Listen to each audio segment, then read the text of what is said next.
السلام علیکم ورحمت الله وبرکاته قدرمنو لیدونکو په دې هیله امید چې ټول به روغ جوړ او د صحت په جامه به یاست.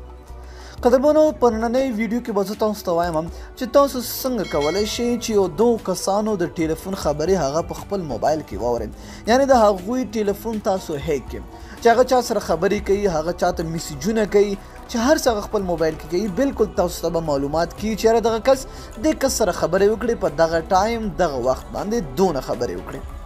خو د ویډیو شروع کېدو نه مخکې دوستانو تاسو ته زه یو ګزارش کوم چې دغه ویډیو به تاسو غلط نه استعمالوئ. بالکل بیا درته وایم چې دغه ویډیو به تاسو غلط نه استعمالوئ. که چېرته غلط هم استفاده کوو، که ګیر شوی څه وشو، د هغې زه ذمهوار نه یم. دوستانو د دې دپاره صرف پکار دی تاسو یو اپلیکیشن لاندې ډسکرپشن ته لاړ شئ، لینک پروت دی، په لینک باندې کلیک کړئ، اپلیکیشن ډاونلوډ خپل موبایل کې انسټال کړئ. دوستانو چې کله هم تاسو اپلیکیشن انسټال کړ نو اپلیکیشن به تاسو سمپل خلاص کړئ. صحیح ده؟ ګوره دوستانو چې کله اپلیکیشن تاسو خلاص کړو نو تاسو به داسې ډیشبورډ راشي. دوستانو دغلته وګورئ، تاسو به په دې باندې کلیک وکړئ او دلته تاسو راشئ. د ټولو نه مخکې تاسو دلته نوټیفیکیشن ته چې څومره دلته که چېرته دا آن وي دا ټول به تاسو آف کړئ. صحیح ده؟ بیا به دې نه تاسو ووځئ، بیک به شئ. دوستانو دلته تاسو راشئ، دې نه به بیرته بیک شئ. صحیح ده؟ دلته یو آپشن دی، هغه به تاسو نه ورکوي. بیا به دلته راشئ، چې کله هم دلته تاسو راغلی دلته تاسو ښکاري لینک ټو ګوګل ډرایو، تاسو به په دې باندې سمپل کلیک کړئ. چې کله هم تاسو په دې باندې کلیک وکړو نو دلته تاسو ته لینک ښکاري، په دغه لینک باندې به تاسو کلیک وکړئ. دوستانو چې کله هم تاسو په دې لینک باندې کلیک وکړه تاسو به دلته ستاسو ټول هغه جیمیل راشي. صحیح ده؟ چې کله هم تاسو جیمیل دلته راغلی ستاسو څونه جیمیل چې وي هغه به تاسو پرېږدئ. تاسو به دلته ایډ انادر اکاونټ باندې کلیک کړئ.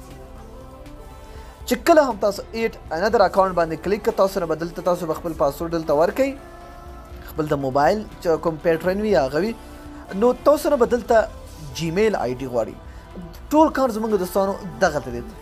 تاسو به دلته داسې چل وکړئ که چېرته تاسو ته د هغې کس د چا فون یعنې د چا زنګ د چا موبایل چې تاسو هیک کول غواړئ د هغې جیمیل که تاسو ته یاد وي دلته به د هغې جیمیل ورکړئ. خدای دې وکړي چې تاسو پوهېږئ چې زه څه وایم. دلته به د هغې جیمیل ورکړئ. اوس چې هغه چا سره خبرې کوي، چاته میسیجونه کوي، هغه ټول به ستاسو ګوګل ډرایو ته ځي. ګوګل ډرایو به زه هم تاسو ته ښیم چې چېرته به تاسو د هغې خبرې د هغې کال به تاسو ګورئ. ها که چېرته تاسو د هغې جیمیل نه لرئ، د هغې جیمیل تاسو نه لرئ، اوس داسې چل وکړئ په هر صورت په هره طریقه چې کېږي د هغه موبایل به راخلی، دغه ایپ به پکې انسټال کړئ او دلته به راځئ. چې کله هم دلته راغلی دلته به تاسو خپل جیمیل ورکړئ. خپل جیمیل چې کله هم تاسو ته ورکړئ، خپل جیمیل خو به تاسو ته یاد وي. په یو طریقه د هغې موبایل کې به ایپ انسټال کړئ، دلته به راشئ خپل جیمیل به ورکړئ. چې کله هم تاسو خپل جیمیل دلته ورکړ نو تاسو به دلته واپس راشئ ګوګل ډرایو ته. نو چې اوس هغه څه کوي هغه ټول به تاسو ته ګوګل ډرایو ته راځي. ګوګل ډرایو څه ته وایي دوستانو؟ ډېری ملګري به نه پېژني. ګوګل ډرایو دغې ته وایي. و چې هغه چې کله هم تاسو خپل جیمیل ورکړئ یا د هغه جیمیل تاسو یاد وي تاسو ورکړه نو تاسو ته به هغې ټول انفارمیشن ستاسو ته به دلته ستاسو ګوګل ډرایو ته راځي.